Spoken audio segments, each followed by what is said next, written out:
était le fait de 76% des sympathisants de gauche, 70% des sympathisants d'extrême gauche, 78% des sympathisants socialistes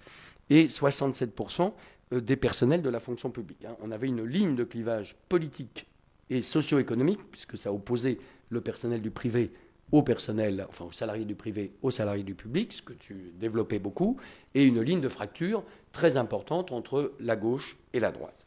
Troisième point, le secteur public constitue désormais l'assise fondamentale de la gauche, du point de vue électoral, et en même temps un enjeu de compétition au sein de la gauche, qui s'accompagne justement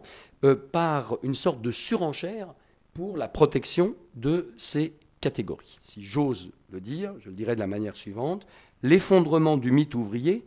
consécutif aux mutations profondes qui ont affecté le monde ouvrier à partir des années 70-80, a laissé place à l'émergence du mythe des services publics, et je prends ici la notion de mythe au sens le plus neutre du terme, au sens clinique du terme. En général, la gauche, quelles que soient ses composantes, commence par contester l'État bourgeois, avant progressivement de considérer que cet État peut être un instrument décisif de la transformation économique et sociale. Lionel Jospin, Premier ministre de 1997 à 2002, avait tenté d'expliquer que l'État ne peut pas tout, et ce qui lui avait valu une série de critiques, et d'ailleurs une marche arrière très rapide réalisée par Lionel Jospin. Je crois que ce qui est important, et c'est la piste sur laquelle je travaille actuellement, c'est que c'est mis en place progressivement entre la gauche et les groupes sociaux du public une symbiose autour de valeurs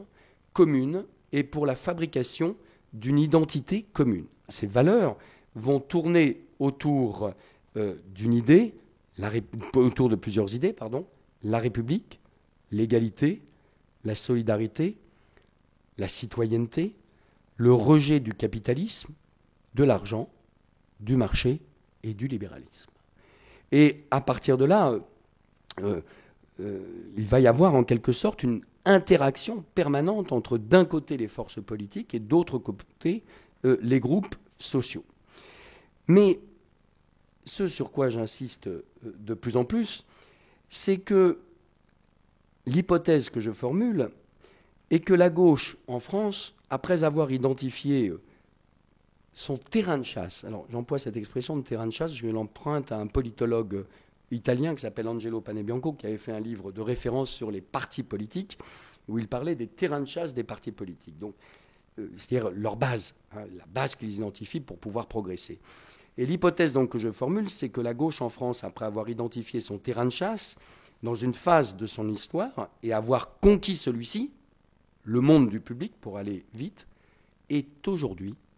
prisonnière de ce terrain de chasse. Et des propres référents, des propres valeurs que par le passé, elle avait contribué à diffuser et à enraciner. Autrement dit, ce n'est plus la gauche qui se sert du personnel public, c'est une partie du personnel du public qui se sert de la gauche. Il y a une sorte d'inversion du rapport de force. Et ce qui me met la puce à l'oreille dans cette hypothèse de recherche, je dis bien que c'est une hypothèse, c'est une phrase absolument géniale d'Alfred Döblin dans Berlin Alexanderplatz, qui dit à un moment donné, les socialistes ne conquièrent pas le pouvoir politique de l'État, c'est l'État qui conquiert les socialistes. Et c'est l'idée un peu qui me sert d'hypothèse de travail. C'est-à-dire l'État et son personnel qui aujourd'hui ont trouvé un moyen d'oppression sur les partis politiques. Vous ne voulez pas faire notre politique, mais on vote pour les partis plus à gauche, de telle façon qu'on espère pouvoir avoir une sorte de pouvoir de chantage, en quelque sorte, sur les différents partis de la gauche. La conclusion fondamentale, c'est que l'hybridation de la gauche française entre passion révolutionnaire ou radicale d'un côté et raison corporative de l'autre font que le rejet du néolibéralisme et du libéralisme me semble très solidement ancré dans son ADN et difficilement dépassable.